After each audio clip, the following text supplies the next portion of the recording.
कुरुक्षेत्र में सूर्य ग्रहण हुआ था और सूर्य ग्रहण के काल में सब द्वारिकावासी कुरुक्षेत्र पहुंचे हैं और यहां से सब ब्रजवासी भी कुरुक्षेत्र पहुंचे हैं। ना तो ब्रजवासियों को पता है कि वहां द्वारिकाधीश और द्वारिकावासी आ रहे हैं, ना द्वारिकाधीश और द्वारिकावासियों को पता है कि यहां ब्रजवासी आ रहे हैं।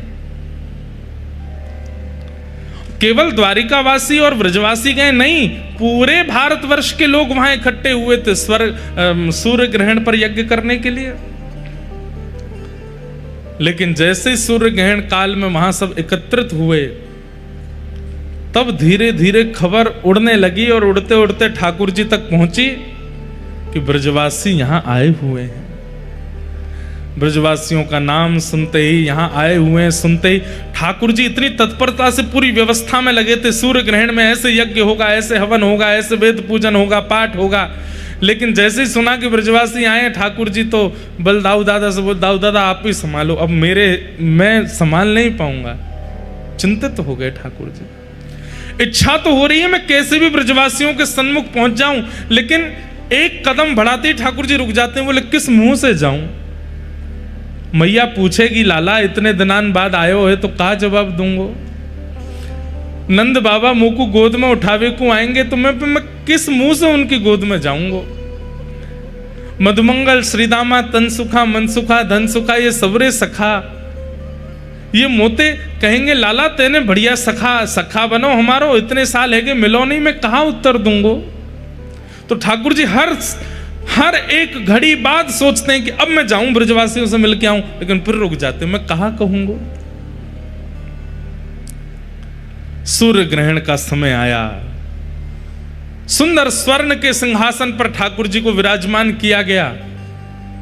भारतवर्ष के कोने कोने से विप्रदेव आए हैं, कोई तुलसी अर्चन कर रहे हैं, कोई सहस्त्र कमल अर्चन कर रहे हैं, कोई पुष्प अर्चन कर रहे हैं, कोई रत्न अर्चन कर रहे हैं। सब ठाकुर जी के चरणों में कहीं से तुलसी चढ़ाई जा रही है, कहीं से पुष्प चढ़ाए जा रहे हैं। पर ठाकुर जी उस समय केवल नेत्र बंद करके ये बार बार विचार कर रहे हैं कि मैं परमात्मा हूं, मुझे कृपा करनी है। लेकिन बार बार ठाकुर जी भूल जाते हैं कि मैं परमात्मा हूं। फिर सोचते हैं मैं तो लाला हूं।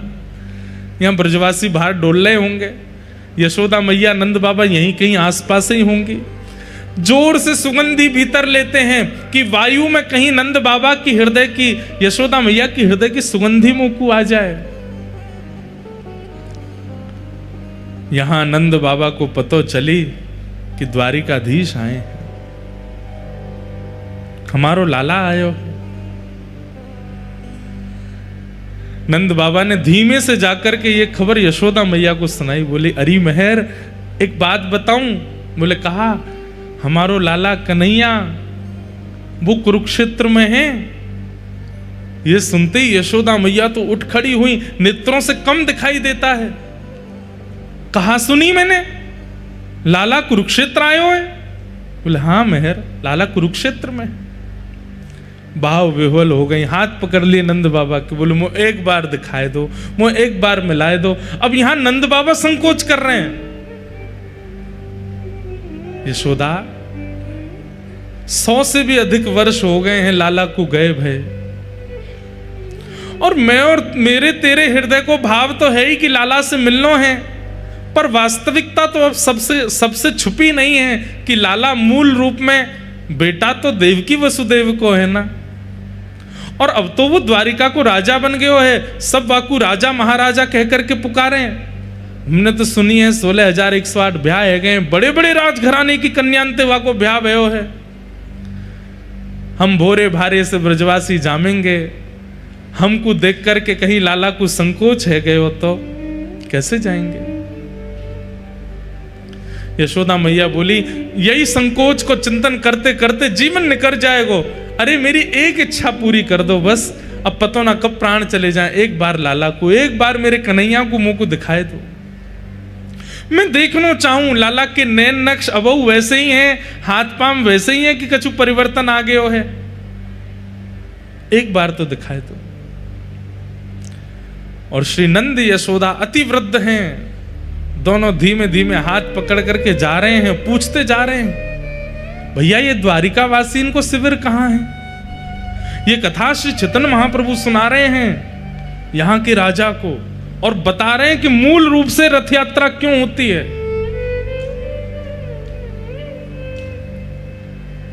पूछते जा रहे हैं द्वारिकावासी कहां हैं। जैसे ही द्वारिका के शिविर में पहुंचे, और वहां तो असंख्य लोग नर नारी घूम रहे हैं, और सब कोई माला जाप कर रहे हैं, कोई मंत्र जाप कर रहे हैं, कोई आराधन कर रहे हैं, कोई देव पूजन कर रहे हैं, क्योंकि अब ग्रहण काल है। नंद बाबा जाके बोले, भैया हमारो कन्हैया कौन से कमरा में है, हमारो कन्हैया कौन से शिविर में है, हमारो कन्हैया कहां बैठो है। द्वारिका के लोग बोले, कौन कन्हैया? अरे हमारो गोपाल। बोले, कौन गोपाल? अरे हमारो लाला। बोले, कौन लाला? अरे तुम्हारो द्वारिकाधीश। तो ऐसे बोलिए ना, क्या आप कन्हैया बोल रहे हैं, गोपाल गोविंद क्या बोल रहे हैं? राजा धीराज महाराज गौ ब्राह्मण प्रतिपालक वसुदेव नंदन देवकी नंदन श्री कृष्ण चंद्र भगवान, ऐसे कहिए। अब हम तो भैया बोले को ना इतना लंबो चौड़ा, हम तो वृंदावन ते आए, हम तो कन्हैया गोपाल गोविंद ही बोले, कहाँ हैं? अच्छा, वो सामने सभागृह है ना, वहां पर असंख्य ब्राह्मण देव उनकी अर्चना कर रहे हैं। आप लोग जाइएगा, कोने में खड़े होकर दर्शन कर लीजिएगा, अभी ग्रहण काल है, आराधना चल रही है, वहां पर विक्षेप मत कीजिएगा। नंद यशोदा बोले, हाँ ऐसे ही करेंगे। ऐसी सभा थी, असंख्य लोग बैठे थे, और दूर आकर के नंद बाबा यशोदा मैया पीछे खड़े है गए। नंद बाबा ने प्रथम दृष्टि में जैसे ही ठाकुर जी को देखा, ठाकुर जी की अवस्था 100 वर्ष के आसपास हो गई है, लेकिन ठाकुर जी का यौवन आज भी बाल कृष्ण की तरह है, आज भी वैसे ही कमल नेत्र हैं, आज भी ठाकुर जी के गुलाबी गाल हैं, आज भी अभी तक मुख पे रेशे प्रकट नहीं हुए हैं, ये दाढ़ी मूछ आदि अभी ठाकुर जी के आई नहीं है। रोने लगे नंद बाबा। यशोदा मैया बोली, कहां भयो? बोले, अरे यशोदा तोको तो दिखेगो नहीं, लाला सामने ही बैठो है, मुंह को दिख रहा है। यशोदा मैया तो व्याकुल लगी, मुंह को लेके चलो, मुंह को समीप लेके जाओ, मैं देखूंगी लाला को। ना अभी मना करिए ना, सबन ने पीछे खड़ी रही।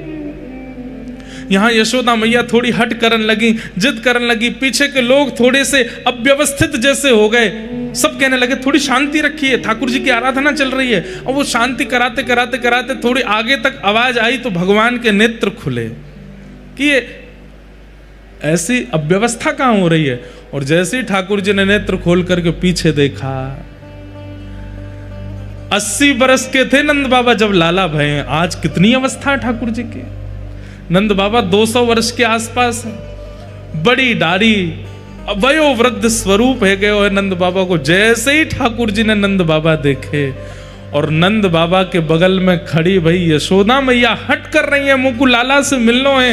ये दृश्य जैसे ही ठाकुर जी ने देखा, आराधना तो सब भूल गए। वहां पर जितने ब्राह्मण खड़े, हाथ में रत्न की आराधना, कोई तुलसी की आराधना, कोई कमल की आराधना, वेद मंत्र बोल रहे हैं, साक्षात वेद प्रकट होकर के ठाकुर जी की आराधना कर रहे हैं। ठाकुर जी तो सब भूल भाल गए, तुरंत कूदे हैं अपने सिंहासन से और दौड़ करके गए, और जाकर के मैया मैया मैया कहते हुए ठाकुर जी गए, और जाकर के श्री यशोदा मैया की गोद में अंग में अंक से लगाया नहीं है। जैसे एक छोटा बालक दौड़ करके बहुत दिन बाद परदेश से आए हुए पिता की गोद में उछल करके लपक जाता है, गोद में चढ़ जाता है, ऐसे ही ठाकुर जी यशोदा मैया की गोद में चढ़ गए ऊपर। अपने दोनों पैरन से मैया की कमर पकड़ ली, हाथन से मैया को अंग पकड़ लियो, और रुदन करने लगे, मैया की गोद में चढ़ गए।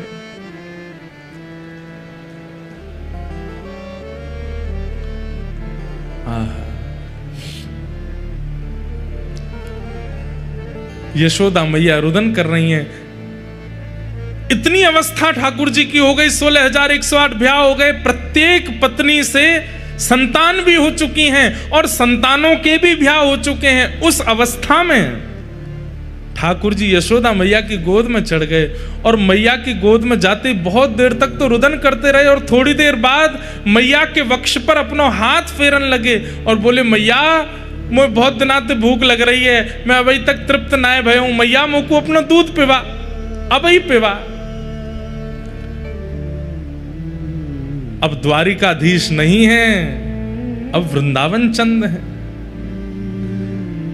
छोटे से लाला को जैसे गोद में मैया लेती है, ऐसे ही ठाकुर जी को लेकर के बीच आंगन में बैठ गई। चारों तरफ द्वारिकावासी देख रहे हैं, नंद बाबा खड़े हैं बगल में, और श्री यशोदा मैया लाला को अपने पयोधर का पान करा रही हैं। 200 वर्ष की वयोवृद्धा यशोदा मैया ने जैसे ही अपना पयोधर ठाकुर जी के मुख में दिया, अपने आप दुग्ध प्रकट होने लगा और ठाकुर जी दूध पान कर रहे हैं। रुक्मणी जी घुटनों पर बैठे बैठे रुदन कर रही हैं। सत्यभामा, जामवती, जितनी सब भगवान की पटरानियां हैं, इस दृश्य को देखकर के कोई आश्चर्यचकित हो रही है, ये क्या देख रहे हैं हम। सबके कान में खबर पड़ी कि यशोदा मैया है। जैसे ही पता चला यशोदा मैया, सब द्वारिकाधीश, द्वारिका के लोग अपने अपने स्थान पर ही दंडवत प्रणाम करने लगे। यशोदा मैया की जय हो। यही है यशोदा मैया।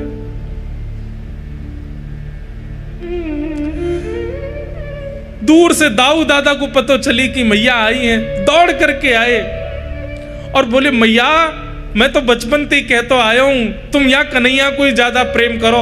आज भी वाकू अपना पयोधर पे वाई दी, और मैं, मैया ने तुरंत अपनी दूसरी गोद कही, लाला तू भी आ जा। और श्री दाऊ दादा भी लेट गए हैं गोद में, और दाऊ दादा दूसरा पयोधर पान कर रहे हैं। दोनों मैया के पयोधर का पान कर रहे हैं। रेवती महारानी बलराम जी की पत्नी देखकर के वे भी रुदन कर रही हैं, सब भावुक हो गए हैं। यशोदा मैया के नेत्रों से प्रेमाश्रु झर रहे हैं। लाला के एक एक अंग को टटोल रही हैं। लाला का सिर कैसे है, केश कैसे हैं, कान कैसे, मस्तिष्क कैसे, नासिका कैसी, आंख कैसी, सब कुछ आज तक वैसा ही है जैसे वृंदावन में थे ठाकुर जी। कोई परिवर्तन नहीं हुआ।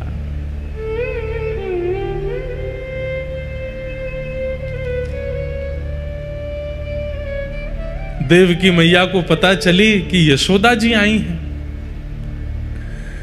जैसे ही देवकी मैया आई, मैया ने आकर के प्रणाम किया।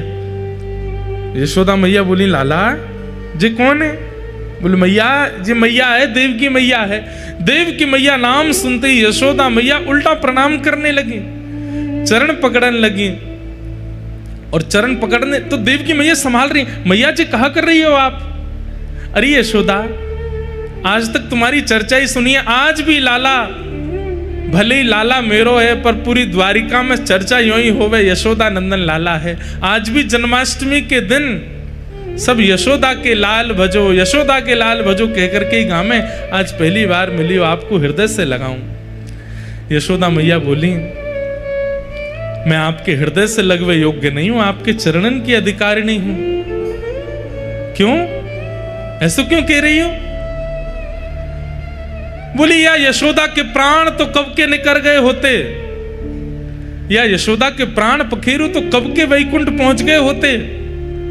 अगर देवकी ने कन्हैया को जन्म देकर के वृंदावन नहीं पहुंचो होतो तो यशोदा को अस्तित्व नहीं है। तो आपने कृपा करके लाला को जन्म दियो, और जय लाला वृंदावन आयो, हमारो जीवन बन के, हमारो सार बन के, हमारो सर्वस्व बन करके आयो, हमें सर्वस्व प्रदान करवे के काज में आपके चरणन को प्रणाम करूं। और हंसी में यशोदा मैया कहने लगी, मैया तो आप ही हो, मैं तो लाला की धाई मां हूं।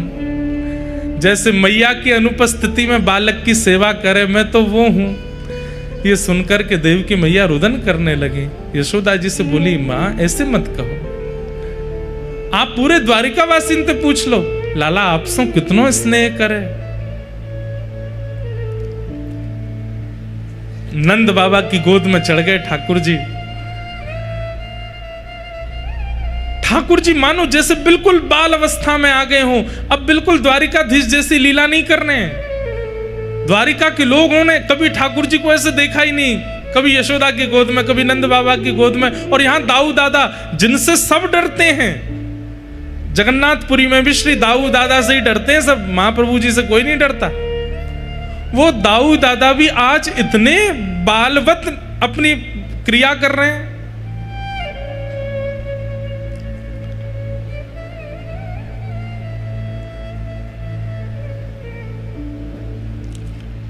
तभी ठाकुर जी के कान में खबर पड़ी, श्री राधा रानी भी आई हैं। राधा रानी का नाम सुनते ही ठाकुर जी थोड़े गंभीर हो गए, और गंभीर अवस्था में आकर के मैया को तो भीतर बिठाया, सब पत्नियों से मिलवाया, सब क्रिया करी, और अवसर जान करके ठाकुर जी बोले कि किशोरी जी नहीं आएंगे, मैं ही जाऊंगा। यहां किशोरी जी सब सखियों के साथ बैठी हैं।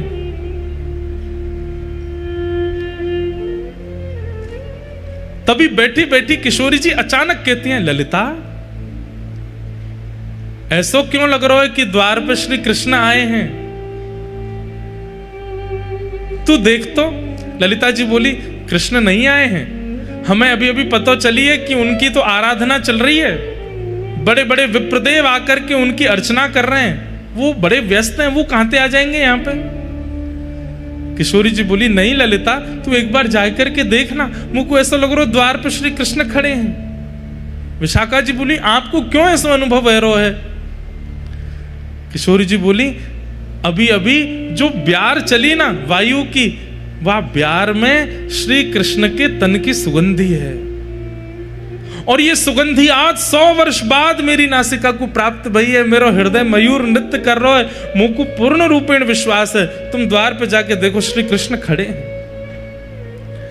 ललिता विशाखा जैसे ही गई और जैसे ही द्वार से पर्दा हटा करके देखा, लाल नेत्र हैं ठाकुर जी के, अश्रु बिंद भरे हैं नेत्रों में, और श्याम सुंदर चुपचाप खड़े हैं नीची नजर करके, और खड़े खड़े मानो जैसे कोई कहने में तो थोड़ी अतिशयोक्ति लगती है, लेकिन अत्यंत व्याकुल व्यक्ति या अत्यंत आत्मग्लानि से भरा हुआ व्यक्ति होता है, जिसे बस ये लगता है मैं मुख कैसे दिखाऊं। ऐसे ठाकुर जी दोनों हाथ समेटे नीची नजर खड़े वहां खड़े हैं।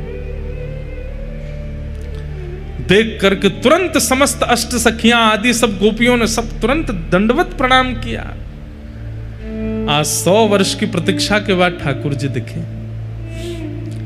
ललिता विशाखा जी बोल रही हैं, लेकिन मुख से शब्द नहीं प्रकट हो रहे हैं। कह रही हैं, श्याम सुंदर आप यहां क्यों खड़े हैं? भीतर चलिए, किशोरी जी बुला रही हैं। ठाकुर जी बस सिर हिला के इशारा कर रहे हैं, मैं अधिकारी नहीं हूं भीतर जाने का। यहां भीतर किशोरी जी व्याकुल हो रही हैं और बार बार बस यही देख रही हैं, इतना समय, इतना विलंब क्यों लग रहा है, क्यों नहीं आ रहे हैं श्याम सुंदर? जैसे ही किशोरी जी बाहर निकलने के लिए अपने आसन से उठी, तभी ललिता जी बोली, देखो श्याम सुंदर आप भीतर नहीं जा रहे, किशोरी जी बाहर आ रही हैं। जैसे ही ठाकुर जी ने सुना कि किशोरी जी आ रही हैं, तो अरे वो क्यों श्रमित हो रही है, मैं चल रहा हूं ना भीतर। तुरंत ठाकुर जी भीतर गए, और आज 100 वर्ष के पश्चात किशोरी जी की दृष्टि के सामने ठाकुर जी हैं, और ठाकुर जी की दृष्टि के सामने श्री किशोरी जी हैं। शब्द नहीं है। ये द्वारिका व्रज मिलन जब हुआ है कुरुक्षेत्र में, उस समय वार्ताएं नहीं हुई हैं, केवल सब मौन हैं, एक दूसरे को देख करके ही आनंदित हो रहे हैं। सबके मन में बस एक ही भाव आ रहा है कि बोल करके किसी संवाद को प्रारंभ क्यों करें। इतने वर्ष बाद नेत्रों को श्याम सुंदर दिखे, देख लो इन्हें। ठाकुर जी किशोरी जी के चरणों में बैठ गए, और चरणों में बैठ करके कहना तो चाहते हैं कि मुझे क्षमा कर दो, लेकिन कह नहीं रहे हैं। केवल हाथों से जब चरण स्पर्श किए, तो स्पर्श मात्र से किशोरी जी को यह अनुभव हो रहा है कि ठाकुर जी क्षमा प्रार्थना कर रहे हैं। बंधुओं, प्रेम की एक अवस्था है, ध्यान से सुनिएगा, कि हमारा प्रेमी भले ही हमसे दूर चला जाए, हमारा प्रेमी भले ही हमसे बात ना करे, हमारा प्रेमी भले ही हमें वर्षों तक दिखाई ना दे, लेकिन फिर भी उसके प्रति हमारे चित्त में दोष उत्पन्न ना होना, यह प्रेम का स्वरूप है। ठाकुर जी द्वारिकाधीश बन गए, 16,108 ब्याह हो गए, इतना सब कुछ हो गया, लेकिन ब्रजवासियों ने कभी कोसा नहीं ठाकुर जी को। छलिया, कपटी आदि आदि जो भी कहती हैं, कहने के बाद तुरंत अपनी बातों को समाप्त कर देती हैं। जोई जोई प्यारो करे सोई मोहे भावे, भावे मोहे सोई, जोई सोई सोई करे प्यारे। श्री हितरवंश महाप्रभु हित चतुराशी जी के प्रथम पद में कहते हैं, प्रेम का स्वरूप क्या है? ठाकुर जी जो करें, प्रेमी हमारा जो करे, हमें सब स्वीकार है। ब्रजवासियों ने कभी शिकायत नहीं की ठाकुर जी से। आज 100 वर्ष थोड़े होते हैं, यहाँ कोई 10 दिन हमसे बात ना करे तो हम लोग उसके प्रति व्यंग कसने लगते हैं। 100 वर्ष बाद ठाकुर जी मिले हैं, फिर भी किशोरी जी, सब गोपियां, सखियां, नंद बाबा, यशोदा, किसी ने शिकायत नहीं की ठाकुर जी से। ये प्रेम का स्वरूप है। ठाकुर जी जिस प्रकार किशोरी जी के चरण कमलों का स्पर्श कर रहे हैं, किशोरी जी समझ गई हैं कि ये मुझसे क्षमा प्रार्थी हो रहे हैं। तुरंत किशोरी जी नीचे बैठ गई, हाथ पकड़ लिए, बोले आप क्या कर रहे हैं, ये इस प्रकार आप चरण क्यों छू रहे हैं। ठाकुर जी कह रहे हैं मुझे बहुत आत्मग्लानि हो रही है। आप ब्रजवासियों को जो कष्ट, जो पीड़ा, जो विरह मैंने दिया है, उस विरह से मुझे बहुत कष्ट हो रहा है।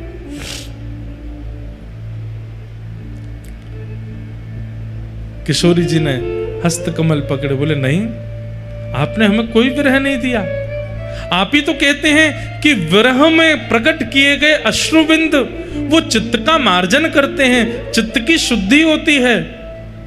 अरे किसी के 1 दिन की शुद्धि, किसी के 10 दिन की शुद्धि। हम ब्रजवासी कितने सौभाग्यशाली हैं, हमारे तो 100 वर्ष की शुद्धि कर दी है आपने।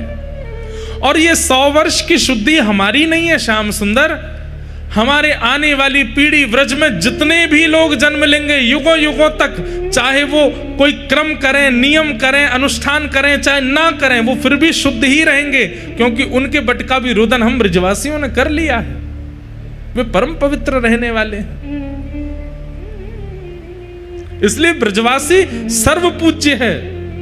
बड़े बड़े मठाधीश भी प्रणाम करते हैं ब्रजवासियों को। क्यों? ब्रजवासियों के बट के अश्रुबिंद ब्रजवासियों ने उस समय में बहा दिए, पवित्र हो गया है सबका चित्त।